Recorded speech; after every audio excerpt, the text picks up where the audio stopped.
Manipuri Wari Pambi Channel na tabiriba pumnamakku amuk hana taram noksari ngasisu mayamgi ngahak pothanarbagidamak anauba horror story amakak uduna laksari.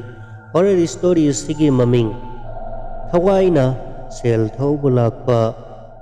Horror story sigi writer Kundrakpam Royhen. Haujuk taminarasi horror story Hawaii sel thauba lakpa. Bibek Uttar Pradesh amasung Delhi tainaba border da laiba khunggang amakhaktagini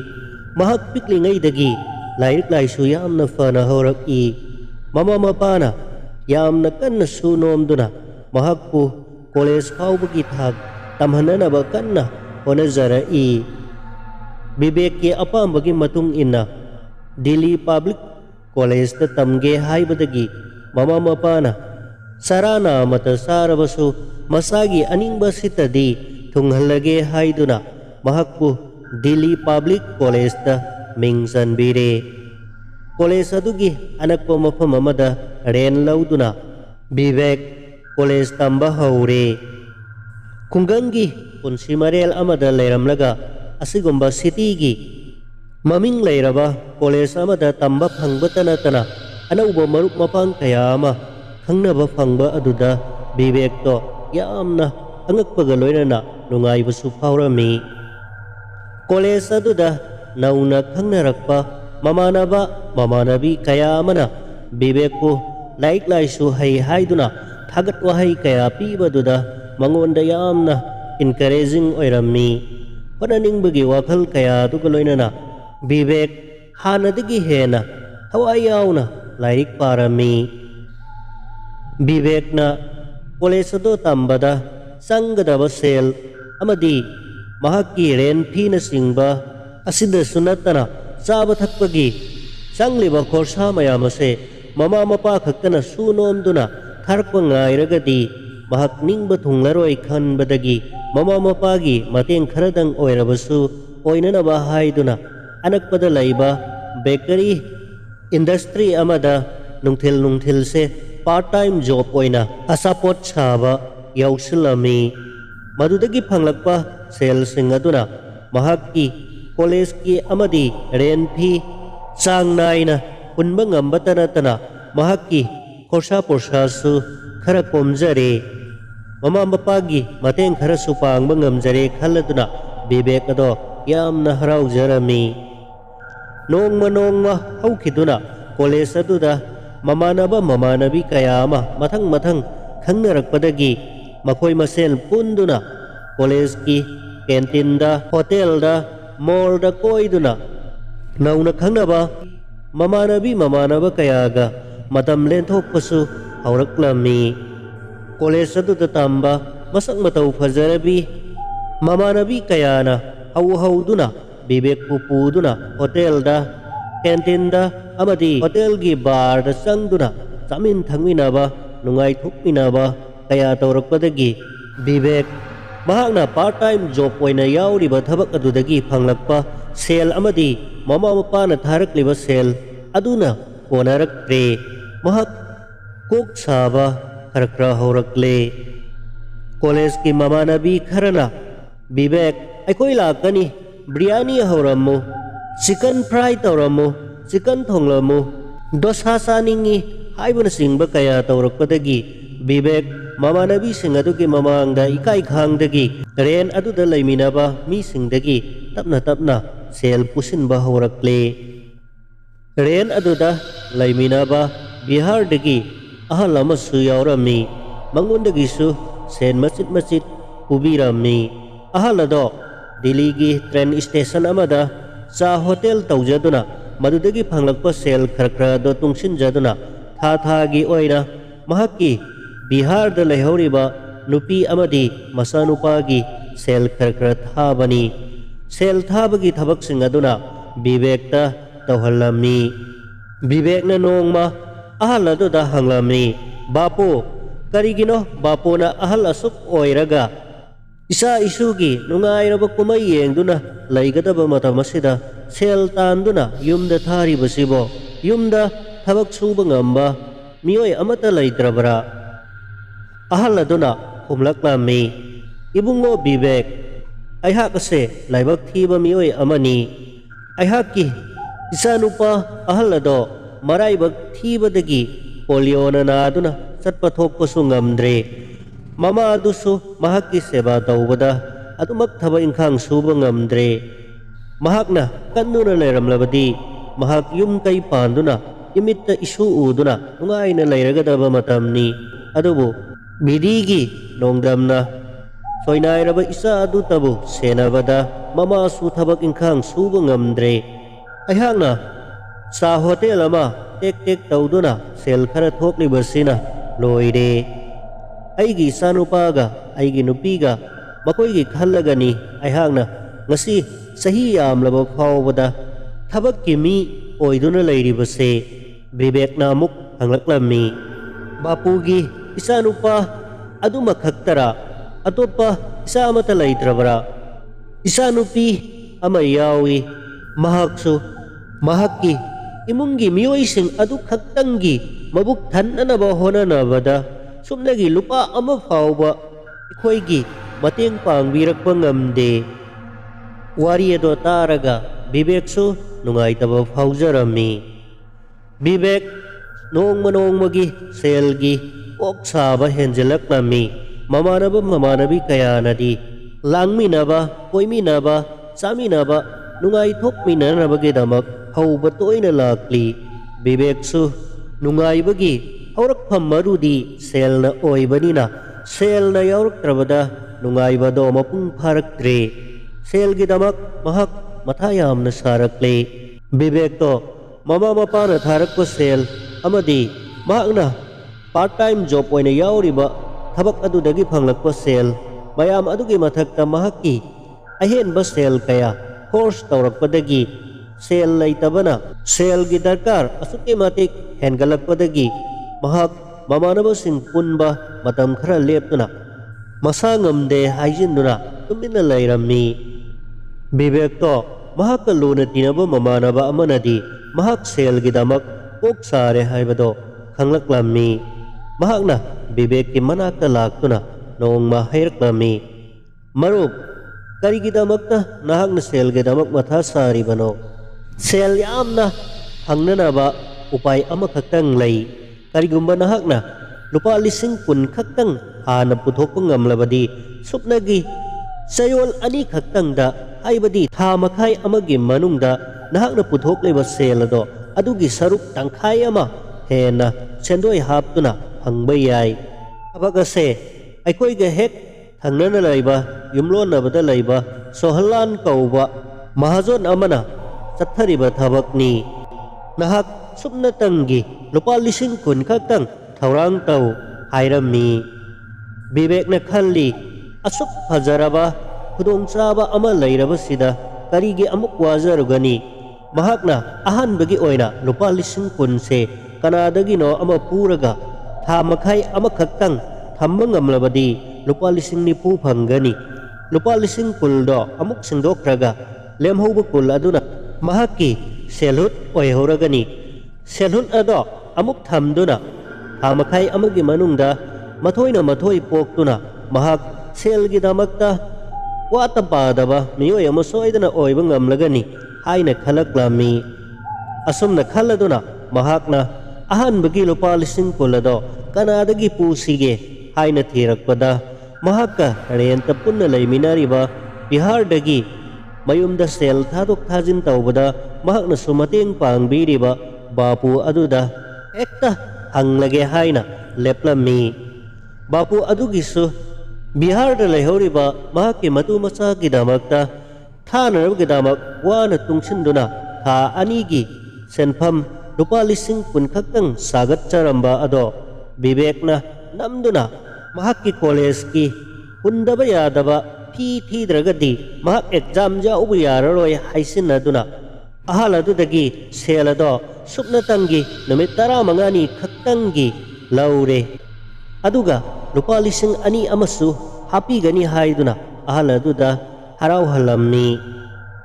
ahaladuna su mahaki yumda sel thadok thajin tawbada vivekna ꯃꯇꯦꯡ ꯈꯔ ꯄꯥꯡꯕꯤꯕꯗꯨꯗ ꯃꯍꯥꯛꯅ ꯍꯥꯏꯕꯗꯣ ꯊꯥꯖꯔꯝꯃꯤ꯫ ꯁꯨꯝꯇꯪꯒꯤ ꯊꯥ ꯃꯈꯥꯏ ꯑꯃꯒꯤ ꯃꯅꯨꯡꯗ ꯃꯍꯥꯛꯀꯤ ꯁꯦꯜ ꯑꯗꯣ ꯁꯣꯏꯗꯅ ꯁꯤꯡꯉꯨ ꯍꯥꯏꯅ ꯁꯦꯜ ꯑꯗꯣ ꯕꯤꯕꯦꯛꯇ ꯄꯤꯔꯦ꯫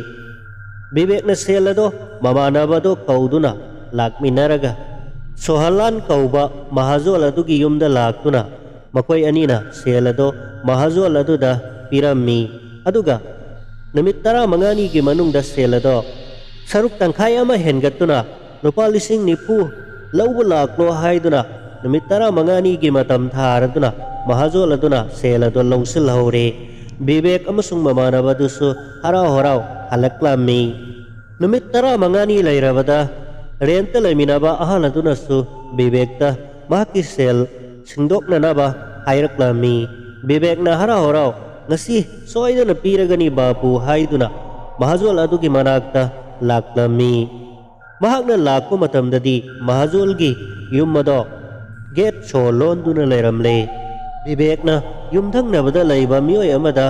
ꯋꯥꯔꯤ ꯑꯗꯣ ꯍꯪꯕꯗ ꯃꯌꯥꯝꯗꯒꯤ ꯂꯧꯁꯤꯜꯂꯨꯕ ꯁꯦꯜ ꯃꯌꯥꯝ ꯑꯗꯨꯅ ꯄꯨꯊꯗꯨꯅ ꯁꯦꯜ ꯁꯤꯡꯕ ꯉꯝꯗꯕꯗꯒꯤ ꯁꯣꯍꯟꯂꯥꯜ ꯑꯗꯨꯁꯨ ꯄꯨꯂꯤꯁꯅ ꯐꯥꯗꯨꯅ ꯄꯨꯈ꯭ꯔꯦ꯫ ꯑꯗꯨꯒ ꯃꯍꯥꯛꯀꯤ ꯏꯃꯨꯡ ꯃꯅꯨꯡꯒꯤ ꯃꯤꯑꯣꯏꯁꯤꯡꯁꯨ ꯀꯗꯥꯏꯗꯅꯣ ꯆꯦꯟꯗꯨꯅ ꯂꯣꯠꯅꯈ꯭ꯔꯦ ꯍꯥꯏꯅ ꯈꯨꯝꯂꯛꯂꯝꯃꯤ꯫ ꯕꯤꯕꯦꯛꯇꯣ ꯃꯈꯨꯠꯇꯣ ꯀꯣꯛꯇ ꯍꯥꯞꯂꯗꯨꯅ ꯉꯥꯏꯍꯥꯛꯇꯪ ꯒ꯭ꯌꯥꯟ ꯃꯥꯡꯂꯗꯨꯅ ꯐꯝꯊꯔꯛꯂꯝꯃꯤ꯫ ꯂꯝꯕꯤꯒꯤ ꯆꯤꯗꯥꯏ ꯑꯗꯨꯗ ꯇꯨꯃꯤꯟꯅ ꯉꯥꯏꯍꯥꯛ ꯐꯝꯂꯕꯒꯤ ꯇꯨꯡꯗ ꯋꯥꯈꯜ ꯃꯑꯣꯟ ꯈꯟꯅ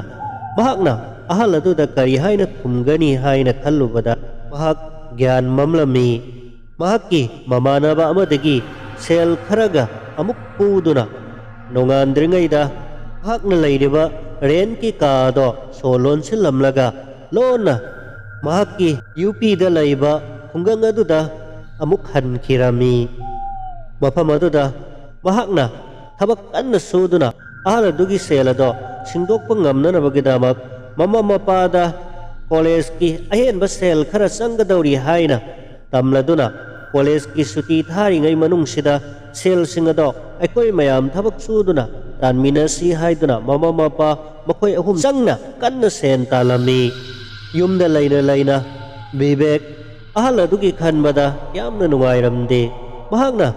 ꯑꯩꯕꯨ ꯀꯔꯤ ꯍꯥꯏꯅ ꯈꯜꯂꯝꯒꯅꯤ ꯈꯜꯂꯨꯕꯗ ꯃꯍꯥꯛ ꯑꯍꯤꯡ ꯇꯨꯝꯐꯝ ꯆꯥꯐꯝ ꯈꯪꯂꯝꯗꯦ꯫ ꯌꯥꯝꯅ ꯀꯟꯅ ꯃꯍꯥꯛ ꯑꯃꯗꯤ ꯃꯃꯥ ꯃꯄꯥ ꯃꯈꯣꯏ ꯑꯍꯨꯝ ꯆꯪꯗꯨꯅ ꯁꯦꯜ ꯇꯥꯜꯂꯕꯒꯤ ꯇꯨꯡꯗ ꯂꯨꯄꯥ 10,000 ꯑꯗꯣ ꯊꯥ ꯑꯃꯒꯤ ꯃꯅꯨꯡꯗ ꯁꯥꯒꯠꯄ ꯉꯝꯂꯦ꯫ ꯂꯨꯄꯥ 10,000 ꯑꯗꯣ ꯄꯨꯔꯗꯨꯅ ꯃꯍꯥꯛ ꯑꯃꯨꯛ ꯍꯟꯅ ꯑꯍꯜ ꯑꯗꯨꯒꯤ ꯁꯦꯜ ꯁꯤꯡꯗꯣꯛꯅꯅꯕꯒꯤꯗꯃꯛ ꯗꯤꯜꯂꯤꯗ ꯂꯩꯕ ꯔꯦꯟꯠ ꯑꯗꯨꯗ ꯑꯃꯨꯛ ꯂꯥꯛꯂꯝꯃꯤ꯫ ꯃꯍꯥꯛꯅ ꯂꯥꯛꯄ ꯃꯇꯝꯗꯗꯤ ꯑꯍꯜ ꯑꯗꯨꯒꯤ ꯀꯥ ꯑꯗꯣ ꯁꯣ ꯂꯣꯟꯗꯨꯅ ꯂꯩꯔꯝꯃꯤ꯫ ꯌꯨꯝꯕꯨ ꯑꯗꯨꯗ ꯍꯪꯕꯗ ꯑꯍꯜ ꯑꯗꯣ ꯅꯍꯥꯛꯅ ꯆꯠꯈ꯭ꯔꯕ ꯃꯇꯨꯡ ꯏꯀꯥꯟ ꯀꯥꯟꯅꯗꯅ ꯃꯁꯥ ꯀꯟꯅ ꯉꯝꯂꯛꯈꯤꯗꯦ꯫ ꯅꯣꯡꯃ ꯑꯍꯤꯡ ꯑꯃ ꯃꯍꯥꯛ ꯍꯜꯂꯛꯈꯤꯗꯦ꯫ ꯑꯩꯈꯣꯏꯗꯤ ꯃꯍꯥꯛꯀꯤ ꯆꯥꯒꯤ ꯍꯣꯇꯦꯜ ꯑꯗꯨꯗ ꯂꯩꯔꯝꯒꯗ꯭ꯔꯥ ꯈꯜꯂꯨꯕꯅꯤ꯫ ꯑꯗꯨꯒꯗꯤ ꯐꯨꯠꯄꯥꯠ ꯑꯃꯗ ꯑꯍꯤꯡ ꯑꯃꯗ ꯃꯍꯥꯛ ꯂꯩꯇ꯭ꯔꯦ ꯍꯥꯏꯕ ꯄꯥꯎ ꯈꯪꯂꯝꯃꯤ꯫ ꯃꯍꯥꯛꯀꯤꯅꯤ ꯍꯥꯏꯕ ꯀꯅꯥꯁꯨ ꯃꯐꯝ ꯑꯁꯤꯗ ꯆꯣꯡꯊꯣꯔꯛꯇꯕꯗꯒꯤ ꯃꯍꯥꯛꯀꯤ ꯍꯛꯆꯥꯡ ꯑꯗꯣ ꯇꯞꯅ ꯄꯨꯝꯊꯔꯛꯄꯗꯒꯤ ꯃ꯭ꯌꯨꯅꯤꯁꯤꯄꯥꯜꯅ ꯃꯍꯥꯛꯀꯤ ꯍꯛꯆꯥꯡ ꯑꯗꯣ ꯑꯔꯣꯏꯕ ꯃꯊꯧ ꯃꯉꯝ ꯄꯥꯡꯊꯣꯛꯈ꯭ꯔꯦ꯫ ꯋꯥꯔꯤ ꯑꯗꯣ ꯇꯥꯔꯨꯕꯗꯒꯤ ꯕꯤꯕꯦꯛ ꯃꯊꯃꯣꯏꯗ ꯌꯥꯝꯅ ꯅꯨꯡꯉꯥꯏꯇꯕ ꯅꯤꯡꯉꯝꯗꯕ ꯐꯥꯎꯔꯛꯂꯝꯃꯤ꯫ ꯕꯤꯕꯦꯛ ꯑꯍꯤꯡ ꯑꯗꯨꯃ ꯇꯨꯝꯕ ꯌꯥꯗꯅ ꯃꯍꯥꯛꯀꯤ ꯔꯦꯟꯠꯀꯤ ꯀꯥꯗꯨꯒꯤ ꯐꯃꯨꯡ ꯃꯊꯛꯇ ꯂꯣꯡꯅ ꯍꯤꯞꯂꯗꯨꯅ ꯋꯥꯈꯜ ꯃꯑꯣꯟ ꯈꯟꯗꯨꯅ ꯇꯨꯝꯂꯤ꯫ ꯅꯤꯡꯊꯝꯒꯤ ꯏꯪꯂꯕ ꯃꯇꯝ ꯑꯣꯏꯕꯅ ꯃꯔꯛꯇ ꯇ꯭ꯔꯦꯟ ꯆꯦꯟꯕꯒꯤ ꯃꯈꯣꯜ ꯅꯠꯇꯅ ꯃꯤꯁꯤꯡꯅ ꯆꯠꯊꯣꯛ ꯆꯠꯁꯤꯟ ꯇꯧꯕꯒꯤ ꯈꯣꯟꯖꯦꯜꯗꯤ ꯀꯌꯥ ꯇꯥꯔꯛꯇ꯭ꯔꯦ꯫ ꯕꯤꯕꯦꯛ ꯉꯥꯏꯍꯥꯛ ꯇꯨꯝꯊꯔꯨꯔꯒ ꯃꯤꯠ ꯁꯤꯡꯂꯛꯄꯗ ꯃꯍꯥꯛꯀꯤ ꯀꯥꯒꯤ ꯐꯦꯟ ꯑꯗꯣ ꯎꯪꯗꯨꯅ ꯂꯩꯔꯝꯃꯤ꯫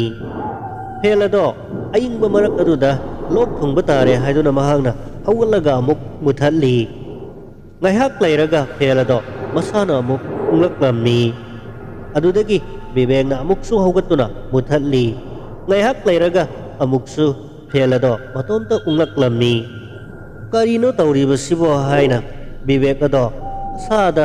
ꯏꯄꯥ ꯄꯥꯈꯠꯄꯒꯨꯝꯕ ꯑꯃ ꯐꯥꯎꯔꯛꯂꯝꯃꯤ꯫ ꯑꯗꯨꯗꯒꯤ ꯃꯍꯥꯛꯀꯤ ꯂꯣꯟꯗꯨꯅ ꯊꯝꯂꯤꯕ ꯊꯣꯡꯅꯥꯎ ꯑꯗꯣ ꯇꯞꯅ ꯃꯇꯣꯝꯇ ꯍꯥꯡꯗꯣꯛꯆꯔꯛꯈꯤ ꯑꯗꯨꯒ ꯃꯄꯥꯟꯗꯒꯤ ꯑꯏꯪꯕ ꯅꯨꯡꯁꯤꯠ ꯑꯗꯣ ꯁꯤꯠꯆꯤꯜꯂꯛꯈꯤ ꯕꯤꯕꯦꯛꯇꯣ ꯍꯨꯛ ꯂꯥꯎꯅ ꯍꯧꯒꯠꯇꯨꯅ ꯊꯣꯡꯅꯥꯎ ꯑꯗꯣ ꯑꯃꯨꯛ ꯊꯤꯡꯖꯤꯜꯂꯦ ꯊꯣꯡꯅꯥꯎ ꯍꯦꯛ ꯊꯤꯡꯖꯤꯟꯕꯒ ꯐꯦꯟ ꯑꯗꯣ ꯑꯃꯨꯛ ꯎꯪꯂꯛꯂꯝꯃꯤ ꯐꯦꯟ ꯑꯗꯣ ꯍꯦꯛ ꯃꯨꯊꯠꯄꯒ ꯊꯣꯡꯅꯥꯎꯗꯣ ꯑꯃꯨꯛ ꯍꯥꯡꯗꯣꯔꯛꯂꯝꯃꯤ ꯕꯤꯕꯦꯛ ꯍꯟꯗꯛꯇꯤ ꯇꯁꯦꯡꯅ ꯃꯁꯥꯗꯣ ꯑꯀꯤꯕ ꯑꯃ ꯐꯥꯎꯔꯛꯂꯦ ꯕꯤꯕꯦꯛ ꯕꯤꯕꯦꯛ ꯏꯕꯨꯡꯉꯣ ꯍꯥꯏꯅ ꯀꯧꯕꯒꯤ ꯈꯣꯟꯖꯦꯜ ꯑꯃ ꯑꯃꯨꯛ ꯁꯣꯟꯊꯥꯡꯅꯅ ꯇꯥꯔꯛꯂꯝꯃꯤ ꯕꯤꯕꯦꯛꯅ ꯍꯧꯖꯤꯛꯀꯤ ꯈꯣꯟꯖꯦꯜꯗꯨꯕꯨ ꯕꯥꯄꯨ ꯑꯗꯨꯒꯤ ꯈꯣꯟꯖꯦꯜ ꯅꯠꯇ꯭ꯔꯅꯦ ꯍꯥꯏꯅ ꯃꯍꯥꯛ ꯃꯊꯃꯣꯏꯗ ꯆꯤꯡꯅꯕ ꯑꯃ ꯐꯥꯎꯔꯛꯂꯝꯃꯤ ꯕꯤꯕꯦꯛ ꯅꯍꯥꯛ ꯍꯜꯂꯛꯂꯕ꯭ꯔꯥ ꯑꯩꯒꯤ ꯁꯦꯜꯗꯤ ꯀꯗꯥꯏ ꯕꯤꯕꯦꯛ ꯏꯕꯨꯡꯉꯣ ꯅꯍꯥꯛꯁꯦ ꯑꯣꯟꯊꯣꯛꯅ ꯂꯧꯅꯝ ꯆꯥꯎꯏꯗ ꯑꯩꯍꯥꯛꯀꯤ ꯁꯦꯜꯗꯤ ꯀꯗꯥꯏ ꯕꯤꯕꯦꯛ ꯅꯍꯥꯛ ꯍꯜꯂꯛꯂꯕ꯭ꯔꯥ ꯕꯤꯕꯦꯛꯇꯣ ꯃꯁꯥꯗꯣ ꯍꯨꯃꯥꯡ ꯀꯥꯡꯂꯛꯂꯝꯃꯤ ꯍꯨꯛ ꯍꯧꯒꯠꯇꯨꯅ ꯃꯍꯥꯛꯀꯤ ꯊꯣꯡ ꯑꯗꯣ ꯍꯥꯡꯗꯣꯛꯂꯒ ꯄ꯭ꯔꯞ ꯄ꯭ꯔꯞ ꯆꯦꯟꯊꯣꯔꯛꯇꯨꯅ ꯃꯈꯣꯏꯒꯤ ꯔꯦꯟ ꯑꯗꯨꯗ ꯄꯨꯟꯅ ꯂꯩꯃꯤꯟꯅꯕ ꯀꯣꯂꯦꯖꯇꯤ ꯄꯨꯟꯗꯕ ꯃꯃꯥꯟꯅꯕ ꯑꯃ ꯍꯧꯗꯣꯛꯇꯨꯅ ꯃꯍꯥꯛꯀꯤ ꯀꯥꯗ ꯑꯍꯤꯡ ꯑꯗꯨꯃ ꯂꯩꯃꯤꯟꯅꯔꯝꯃꯤ ꯅꯣꯡꯉꯥꯜꯂꯒ ꯕꯤꯕꯦꯛꯅ ꯃꯍꯥꯛꯀ ꯀꯣꯂꯦꯖ ꯇꯝꯃꯤꯟꯅꯕ ꯌꯥꯝꯅ ꯂꯨꯅ ꯇꯤꯟꯅꯕ ꯃꯐꯝ ꯑꯗꯨꯗ ꯂꯩꯕ ꯃꯃꯥꯟꯅꯕ ꯑꯃꯒꯤ ꯌꯨꯝꯗ ꯃꯇꯝ ꯈꯖꯤꯛꯇꯪ ꯂꯩꯖꯒꯦ ꯍꯥꯏꯅꯗꯨꯅ ꯃꯍꯥꯛꯅ ꯂꯩꯔꯝꯕ ꯔꯦꯟ ꯑꯗꯨꯒꯤ ꯔꯦꯟ ꯐꯤ ꯌꯨꯝꯕꯨ ꯑꯗꯨꯗ ꯊꯤꯗꯣꯛꯂꯝꯂꯒ ꯃꯍꯥꯛ ꯃꯃꯥꯟꯅꯕ ꯑꯗꯨꯒꯤ ꯌꯨꯝꯗ ꯂꯥꯛꯂꯝꯃꯤ ꯃꯃꯥꯟꯅꯕ ꯑꯗꯨꯅ ꯃꯍꯥꯛꯀꯤꯗꯃꯛꯇ ꯇꯣꯉꯥꯟꯕ ꯀꯥ ꯑꯃ ꯃꯇꯝ ꯈꯔꯒꯤ ꯑꯣꯏꯅ ꯁꯦꯝꯕꯤꯔꯝꯃꯤ ꯇꯤꯚꯤ ꯑꯃꯁꯨ ꯈꯤꯟꯕꯤꯗꯨꯅ ꯃꯍꯥꯛꯀꯤꯗꯃꯛ ꯃꯇꯝ ꯈꯔ ꯅꯨꯡꯉꯥꯏꯅ ꯂꯩꯖꯅꯅꯕ ꯃꯃꯥꯟꯅꯕꯗꯨꯅ ꯍꯣꯠꯅꯖꯔꯝꯃꯤ ꯕꯤꯕꯦꯛꯅ ꯍꯦꯛ ꯂꯥꯛꯄ ꯅꯨꯃꯤꯠ ꯑꯗꯨꯃꯛꯀꯤ ꯅꯨꯃꯤꯗꯥꯡ ꯑꯗꯨꯗꯅꯤ ꯕꯤꯕꯦꯛ ꯇꯤꯚꯤ ꯉꯥꯏꯍꯥꯛꯇꯪ ꯌꯦꯡꯂꯝꯂꯒ ꯇꯨꯝꯂꯒꯦ ꯈꯟꯅ ꯃꯍꯥꯛꯅ ꯐꯃꯨꯡꯗ ꯍꯦꯛ ꯆꯪꯈꯤꯕ ꯃꯤꯅꯠ 10 ꯂꯩꯔꯒ ꯇꯤꯚꯤ ꯑꯗꯣ ꯃꯁꯥ ꯃꯊꯟꯇꯅ ꯑꯃꯨꯛ ꯀꯥꯞꯆꯔꯛꯈꯤ ꯃꯍꯥꯛꯅ ꯑꯃꯨꯛ ꯍꯧꯒꯠꯇꯨꯅ ꯇꯤꯚꯤ ꯑꯗꯣ ꯑꯣꯐ ꯇꯧꯈꯤ ꯉꯥꯏꯍꯥꯛ ꯂꯩꯔꯒ ꯑꯃꯨꯛꯁꯨ ꯇꯤꯚꯤ ꯑꯗꯣ ꯃꯁꯥ ꯃꯊꯟꯇ ꯑꯣꯟ ꯇꯧꯖꯔꯛꯈꯤ ꯕꯤꯕꯦꯛꯀꯤ ꯂꯩꯔꯤꯕ ꯀꯥꯗꯣ ꯌꯨꯝꯕꯨ ꯑꯣꯏꯔꯤꯕ ꯃꯃꯥꯟꯅꯕ ꯑꯗꯨꯒꯤ ꯌꯨꯝ ꯑꯗꯨꯒꯤ ꯍꯦꯛ ꯃꯊꯛ ꯁꯦꯀꯦꯟ ꯐ꯭ꯂꯣꯔꯒꯤ ꯑꯋꯥꯡ ꯋꯥꯡꯗꯕ ꯃꯐꯝ ꯑꯃꯗꯅꯤ ꯕꯤꯕꯦꯛꯅ ꯇꯤꯚꯤ ꯑꯗꯣ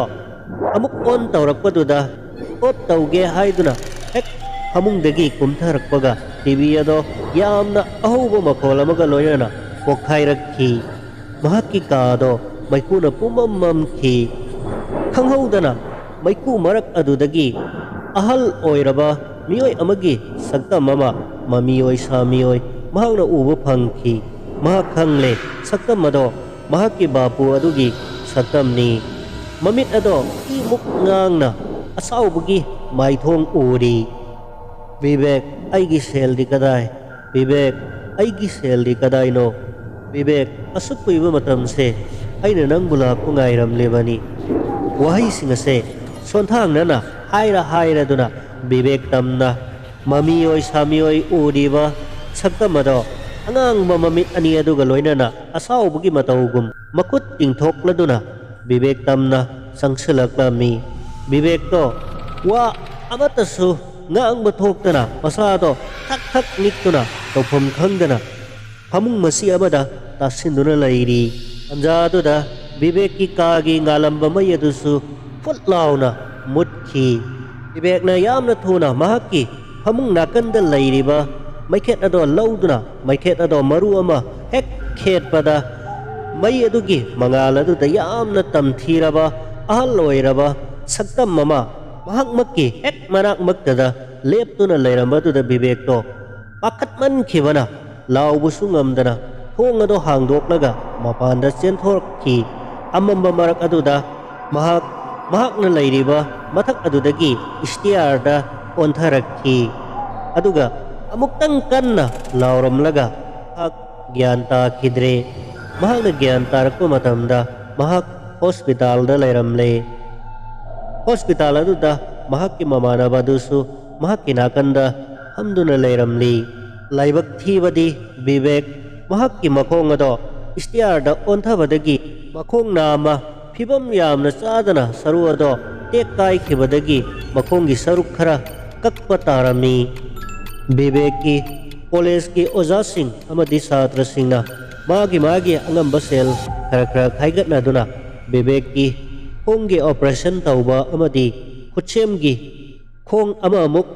haplammi Bibek na mangonda thokhreba haukraba thaudok sing adugi wari ado marik chumna lirammi madugi matungda mamanaba duda haiduna mahakki tarang manungda mahakki diary da ahaladuna inglingai matamda magi yumda sel thabagi thabakado aina hek hek mateng pangbi khibani makhoi gi address ado aigi diary da yaubani mado lauruduna ahaladudagi lauruba lupa lising kullado sendoi lupa lising ani amamuk haptuna lising kuni thoi mafam aduda tha khinanaba thorang tawhalammi Bibek ki apambagi matungina mamanaba aduna su selpham ado ahaladugi thikana aduda